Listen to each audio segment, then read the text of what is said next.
India में हर साल कुछ अजीब हो रहा है। हजारों यूथ इंडिया छोड़ रहे हैं।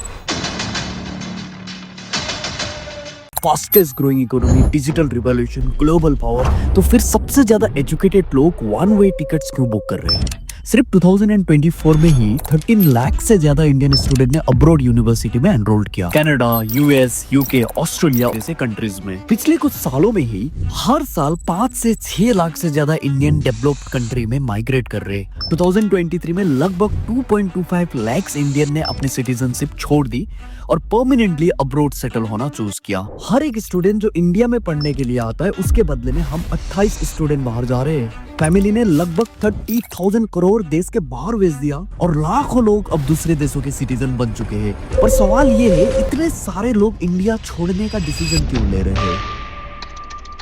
दिल्ली में ऑफिशियली AQI लगभग 380 के आसपास रहता है, जो कि वेरी पोर जोन में आता है। कई बार 400 क्रॉस करके सीवियर भी हो जाता है। इस हवा में रोज सांस लेने का मतलब करीबन 50 सिगरेट पीने के बराबर है। पिछले 10 सालों में दिल्ली की हवा लगभग कभी भी सेफ साइंटिफिक लेवल के आसपास तक भी नहीं पहुंची। सिर्फ दिल्ली ही नहीं, लखनऊ, वाराणसी जैसे बड़े शहरों में भी सालों से क्रॉनिकली बैड एयर के साथ ही लोगों को जिंदा रहना पड़ रहा है। ये सिर्फ पोल्यूशन का इशू नहीं है, ये एक slow silent public health emergency है। अब आप बाहर से बच के घर पहुंचते हो और अपने खाने की प्लेट को देखते हो। गवर्नमेंट और FSSAI के डेटा बताते हैं कि पिछले कुछ सालों में टेस्ट किए गए हर 4 फूड सैंपल में से करीब एक बेसिक सेफ्टी स्टैंडर्ड पर फेल हो जाता है।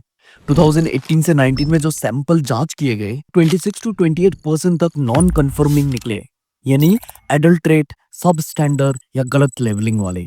और ये ट्रेंड आज भी जारी है। 2023 to 24 में FSSAI ने करीब 1.5 to 1.7 lakh food samples analyse किए, जिसमें 33,000 से ज्यादा ऑफिशियली नॉन कंफर्मिंग डिक्लेयर हुए। मतलब ये वो चीजें हैं जो थ्योरेटिकली आपके और आपकी फैमिली के प्लेट तक पहुंचनी ही नहीं चाहिए थी। कुछ जगहों पर हालत और भी ज्यादा खराब है। 2024 में राजस्थान में टेस्ट किए गए लगभग हर 4 में से एक फूड सैंपल एडल्ट्रेट पाया गया। और नोएडा या ग्रेटर नोएडा में सिचुएशन और शॉकिंग थी। पनीर के 83% सैंपल क्वालिटी टेस्ट में फेल हो गए। इनमें से 40% सैंपल को सीधा अनसिप डिक्लेयर कर दिया गया। यानी वो चीज जो रोज घर में बनती है, वो न्यूट्रिशन नहीं बल्कि स्लो पॉइजन है। और अगर हवा और खाने से अब बच गए तो सेफ्टी खुद एक सवाल बन चुकी है। 2023 सिर्फ एक साल के अंदर इंडिया में महिलाओं के खिलाफ लगभग 4.1 लाख क्राइम रिकॉर्ड किए गए। इसका मतलब हर 1 लाख महिलाओं पे 66 से ज्यादा केसेस, और ये रेट पिछले सालों के मुकाबले लगातार बढ़ रही है। एवरेज देखें तो हर घंटे दर्जनों कंप्लेन दर्ज हो रही है। उत्तर प्रदेश, महाराष्ट्र और राजस्थान जैसे स्टेट मिलकर ही हजारों नहीं बल्कि tens of thousand cases contribute करते हैं। वहीं तेलंगाना जैसे स्टेट में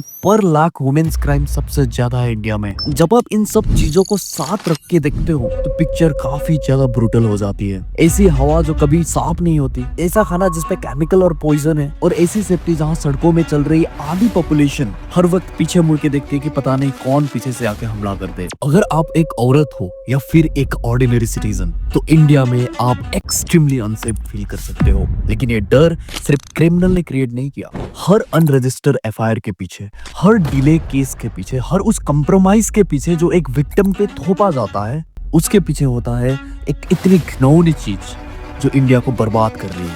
मैं बात कर रहा हूँ करप्शन की।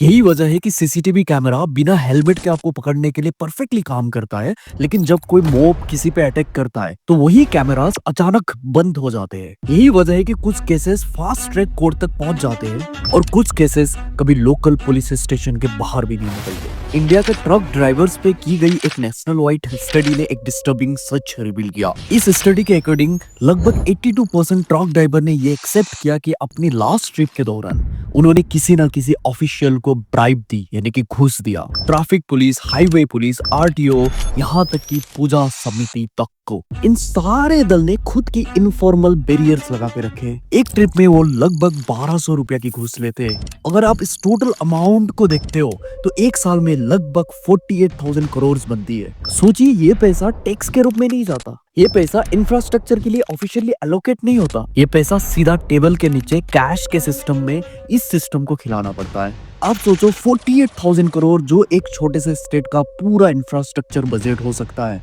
गुवाहाटी और चेन्नई जैसे हब्स में 90% से ज्यादा ट्रक ड्राइवर ने कहा कि उन्होंने RTO या पुलिस को ब्राइब दिए। वहां RTO को ब्राइब देना एक अनरिटन नम्स बन चुका है। अगर आप पैसा नहीं देते तो आप आगे बढ़ ही नहीं सकते। अब सोचिए आप एक ऑनेस्ट ट्रांसपोर्टर हो जो ये सब हर महीने बहुत क्लोजली देख रहे हो। आप टैक्स देते हो, आप टोल देते हो, आप फ्यूल का पैसा देते हो, आप ट्रक की ईएमआई भरते हो और सिर्फ अपना ही ट्रक चलाने के लिए आपको घूस भी देना होता है। तो सवाल बहुत सिंपल है, कितने टाइम तक आप इस सिस्टम को झेल पाओगे और कब तक अपने बच्चे को ये बोलने के लिए रोकते रहोगे कि बेटा इस लाइन में मत आना, इस देश से बाहर निकल जाना।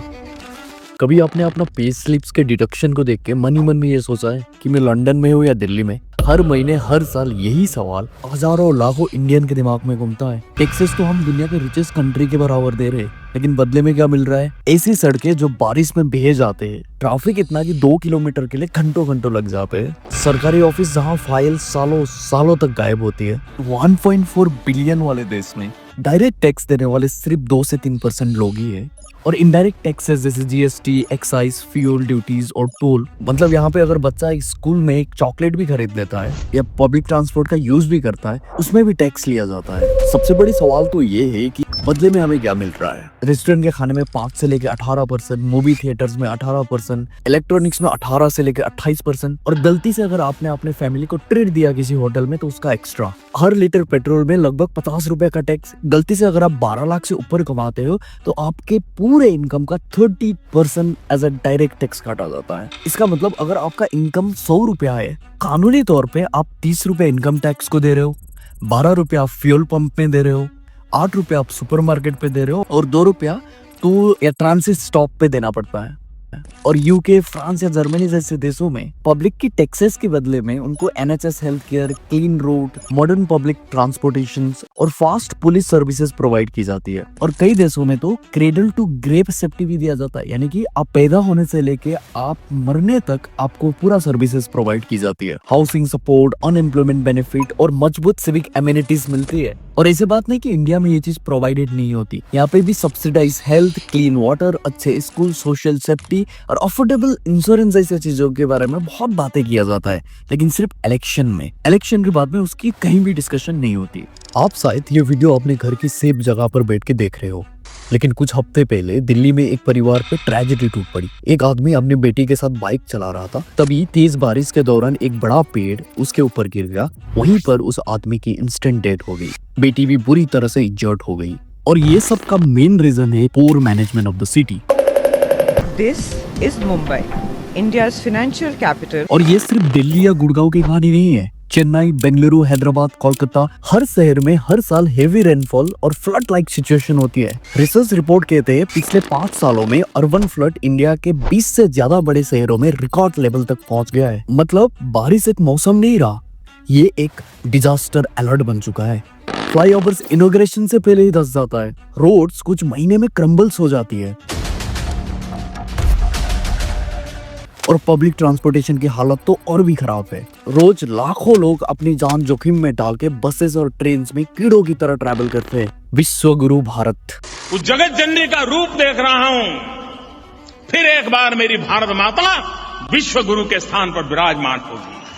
सोचो उस साइंटिस्ट के बारे में जो स्विट्जरलैंड और जर्मनी जैसे देशों में प्रोमिसिंग करियर छोड़कर भारत लौट आया था और फिर एक पार्किंग डिस्प्यूट में मोहाली के अंदर ही उसकी जान चली गई। या फिर सोचो उस ऑनेस्ट टैक्स पेयर के बारे में जो हर महीने अपने सैलरी का एक हिस्सा गवर्नमेंट के लिए छोड़ता है ताकि देश चले, सिस्टम सुधरे, लेकिन बदले में क्या मिलता है उसे? Freebies politics, political give Awez और वो सिस्टम जहां बेसिक एमिनिटीज तक लग्जरी बन जाती है।